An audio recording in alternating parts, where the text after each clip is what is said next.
अस्सलाम वालेकुम students, I am Jain Tabassum Jain academy की जानिब से एक और न्यू वीडियो के साथ आप लोग खिदमत में हाज़िर हूँ। इंशाल्लाह इस वीडियो में हम नॉन मेटल्स जो है इसके ऊपर बात करेंगे कि नॉन मेटल्स हमारे पास क्या है। इससे पहले हमने मेटल के ऊपर भी बात की है ऑलरेडी, लेकिन आज हम क्या करेंगे, नॉन मेटल्स के ऊपर बात करेंगे। तो स्टार्ट करते हैं, लेकिन उससे पहले अगर आप लोग चैनल पे न्यू है तो वीडियो के एंड में आप लोग चैनल को सब्सक्राइब करें और साथ वाले बेल आइकन को भी लाल में प्रेस करें ताकि आप लोगों को हर आने वाली नई वीडियो की अपडेट जो है वो मिल सके। तो यहाँ पे बुक में जो है नॉन मेटल के बारे में ये लिखा हुआ है कि नॉन मेटल हमारे पास प्रेडिक्टेबल में वो एटम या वो एलिमेंट जो बॉन्ड फॉर्मेशन में हमारे पास क्या करे, इलेक्ट्रॉन गेन करे, उस एटम को या उस एलिमेंट को हम क्या कहते हैं, हम नॉन मेटल कहते हैं। क्या कहते हैं, फर्स्ट वन पॉइंट आप लोग नोट करें कि जो एटम या जो एलिमेंट इन बॉन्ड फॉर्मेशन में इलेक्ट्रॉन गेन करे उसको हम मेटल कहते हैं। यहाँ पे मैं एक एग्ज़ाम्पल देता हूँ। हमारे पास सोडियम है, ये रिएक्शन करता है किस चीज़ के साथ, रिएक्शन करता है क्लोरीन के साथ। क्लोरीन के साथ रिएक्शन करता है और आपको प्रोडक्ट देता है सोडियम क्लोराइड। अब यहाँ पे ये रिएक्शन या ये कंपाउंड जो है हमारे पास आयनिक कंपाउंड है, इसकी बीच आयनिक बॉन्ड मौजूद है। और आयनिक बॉन्ड जो है जो बनता है किस चीज़ के बीच, किस चीज़ की रिज़ल्ट में बनता है, losing and gaining of electron की वजह से बनता है। अब यहाँ पे सोडियम जो है, सोडियम इलेक्ट्रॉन लूज़ कर देता है और क्लोरीन जो है उसी इलेक्ट्रॉन को गेन कर लेता है। मतलब यहाँ पे सोडियम है, सोडियम क्या करता है, जो वैलेंस इलेक्ट्रॉन है वो क्या कर देता है, लूज़ कर देता है, इसके ऊपर पॉजिटिव चार्ज आ जाता है। यहाँ पे क्लोरीन होता है, उसी इलेक्ट्रॉन को ये गेन कर लेता है, इसके ऊपर नेगेटिव चार्ज आ जाता है। अब यहाँ पे फोर्स ऑफ अट्रैक्शन होती है इन दोनों के बीच, अपोजिट चार्ज है और इस अट्रैक्शन की वजह से यहाँ पे आयनिक बॉन्ड बनता है। तो यहाँ पे सोडियम ने इलेक्ट्रॉन लूज़ किया, क्लोरीन ने इलेक्ट्रॉन गेन किया इन बॉन्ड फॉर्मेशन में।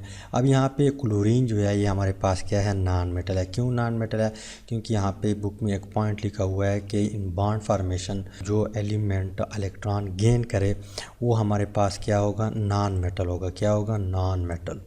अब यहाँ पे क्लोरीन हमारे पास क्या है, नॉन मेटल है। तो जितनी भी एटम या जितनी भी एलिमेंट जो है जब बॉन्ड फॉर्मेशन में इलेक्ट्रॉन गेन करे वो हमारे पास क्या होंगे, नॉन मेटल होंगे।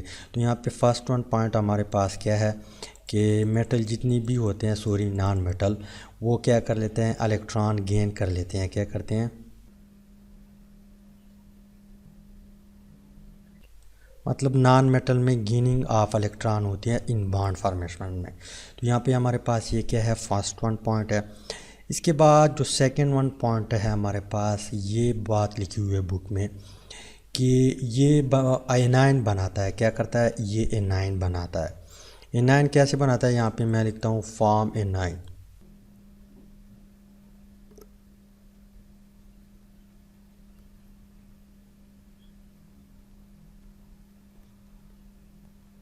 अब यहाँ पे क्वेश्चन उठता है कि एनाइन हमारे पास क्या है। एनाइन जो है हमारे पास, अगर आप लोगों को याद हो जब हम आयन डिस्कस कर रहे थे, आयन के हमारे पास दो टाइप होते हैं। क्या होते हैं, दो टाइप होते हैं। एक को हम एनाइन कहते हैं, एक को हम केटायन कहते हैं। एनाइन के ऊपर नेगेटिव चार्ज होता है, केटायन के ऊपर पॉजिटिव चार्ज होता है। तो नॉन मेटल जो है वो हमारे पास क्या बनाते हैं, एनाइंस बनाते हैं। मतलब आयंस तो बनाते हैं, लेकिन कौन सा आयन बन जाता है इनसे, एनाइन आयन बन जाता है। एनाइन आयंस के ऊपर नेगेटिव चार्ज होता है, जिस तरह यहाँ पे आप लोगों को नज़र आ रहा है। यहाँ पे मैं एक दूसरा एग्जांपल देता हूँ। सपोज़ हमारे पास ऑक्सीजन है, ये जब 2 इलेक्ट्रॉन गेन करेगा, सपोज़ इसने 2 इलेक्ट्रॉन गेन किए। अब इस पे इसके ऊपर एक चार्ज आएगा। कौन सा चार्ज आएगा, नेगेटिव चार्ज आएगा। कितने चार्ज आएगा, 2 चार्ज, मतलब 2 नेगेटिव चार्ज इसके ऊपर आएगा। अब जिस एटम के ऊपर या जिस एलिमेंट के ऊपर नेगेटिव चार्ज होगा वो हमारे पास क्या होगा, एनाइन होगा। तो नॉन मेटल जो होते हैं वो ड्यूरिंग बॉन्ड फॉर्मेशन, पहले भी मैंने आप लोगों को बता दिया कि बॉन्ड फॉर्मेशन में नॉन मेटल इलेक्ट्रॉन गेन कर लेते हैं। इसी तरह यहाँ पे जो होते हैं, जब इलेक्ट्रॉन गेन करेगा कोई भी नॉन मेटल तो उससे फिर एनाइन बन जाता है। मतलब ये है कि नॉन मेटल क्या बनाते हैं, एनाइन बनाते हैं।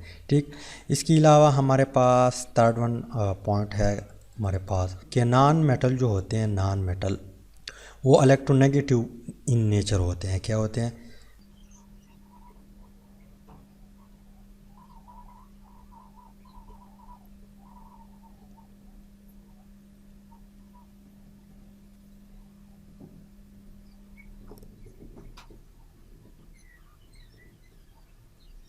नॉन मेटल जो होते हैं वो हमारे पास क्या होते हैं? इलेक्ट्रोनेगेटिव इन नेचर होते हैं। इलेक्ट्रोनेगेटिव का मतलब ये है हमारे पास, अगर आप लोगों को इलेक्ट्रोनेगेटिविटी का लेक्चर याद हो, इलेक्ट्रोनेगेटिविटी हमारे पास क्या होती है? जब बॉन्ड हो, कोवेलेंट बॉन्ड हो, सपोज़ हमारे पास HCl है, क्या है? HCl है। यहाँ पे शेयरिंग ऑफ इलेक्ट्रॉन हुआ है, यहाँ पे एक इलेक्ट्रॉन क्लोरीन ने शेयर किया हुआ है, एक इलेक्ट्रॉन हाइड्रोजन ने शेयर किया हुआ है। अब यहाँ पे अगर ये इलेक्ट्रॉन जो है क्लोरीन अपने आप की तरफ ज़्यादा खींच लिया हुआ है, तो फिर हमारे पास क्लोरीन क्या होगा? मोर इलेक्ट्रोनेगेटिव होगा। अगर हमारे पास हाइड्रोजन ने ये अपने आप की तरफ ज़्यादा खींच लिया हुआ है दोनों इलेक्ट्रॉनों को, तो फिर हाइड्रोजन हमारे पास क्या होगा? मोर इलेक्ट्रोनेगेटिव होगा। मतलब जो शेयरिंग ऑफ इलेक्ट्रॉन होती है और उसको अपनी तरफ खींच लेता है, उसको हम इलेक्ट्रोनेगेटिविटी कहते हैं। अब यहाँ पे नॉन मेटल जितनी भी है वो हमारे पास क्या है? इलेक्ट्रोनेगेटिव है। क्या है? इलेक्ट्रोनेगेटिव इन नेचर है। कोवेलेंट बॉन्ड में वो शेयरिंग ऑफ इलेक्ट्रॉन अपनी आप की तरफ खींच लेते हैं। क्या करते हैं? खींच लेते हैं। तो नॉन मेटल हमारे पास क्या है? इलेक्ट्रोनेगेटिव इन नेचर है। इसके अलावा एक और पॉइंट आप लोग नोट करें कि नॉन मेटल जब रिएक्शन करता है किस चीज़ के साथ? मेटल के साथ। सपोज हमारे पास सोडियम है, सोडियम हमारे पास क्या है? मेटल है। इसके अलावा हमारे पास क्लोरीन है, फ्लोरीन है, ब्रोमीन है, आयोडीन है। मतलब कोई भी नॉन मेटल है जब मेटल के साथ रिएक्शन करता है तो रिज़ल्ट में आपको क्या मिलेगा? आयनिक कंपाउंड मिलेगा। क्या मिलेगा? Ionic compound. तो यहाँ पे जब ये रिएक्शन करता है और यहाँ पे बॉन्ड बन जाता है, तो ये कंपाउंड फिर हमारे पास कौन सा कंपाउंड होगा? आयनिक कंपाउंड होगा। तो नॉन मेटल जो है जब मेटल के साथ रिएक्शन करता है तो रिज़ल्ट में आपको क्या मिलता है? आयनिक कंपाउंड मिलता है। क्या मिलता है? आयनिक कंपाउंड मिलता है। इसके अलावा एक और पॉइंट है यहाँ पे बुक में लिखा हुआ है कि ये एसिडिक ऑक्साइड बनाते हैं। क्या बनाते हैं? एसिडिक।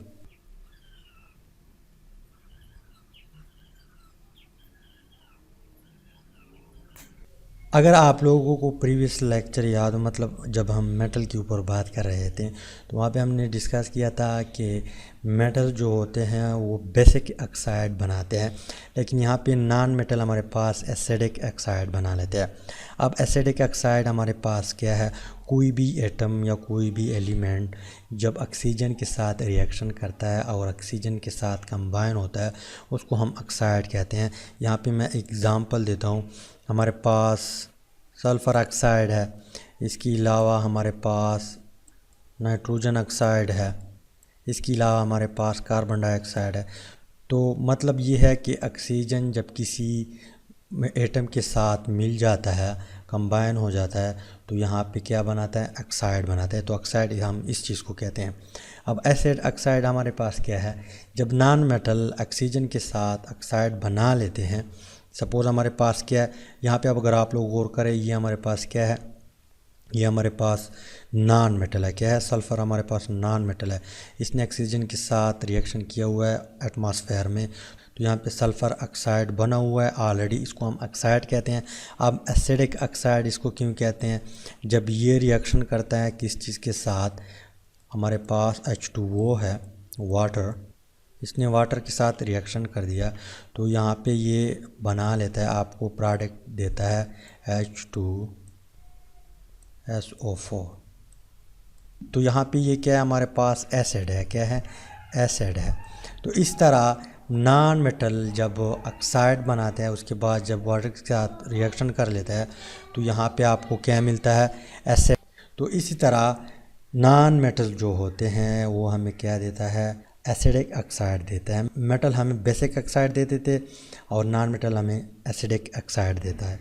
इसके अलावा एक और पॉइंट लिखा हुआ है यहाँ पे बुक में, यहाँ पे वैलेंसी के ऊपर बात की है कि नॉन मेटल की वैलेंसी क्या होगी? नॉन मेटल की वैलेंसी क्या होगी? तो यहाँ पे बात लिखी हुई है कि बॉन्ड फॉर्मेशन में जितने इलेक्ट्रॉन ये एक्सेप्ट करे या गेन करे, ये उसकी क्या होगी, वैलेंसी होगी।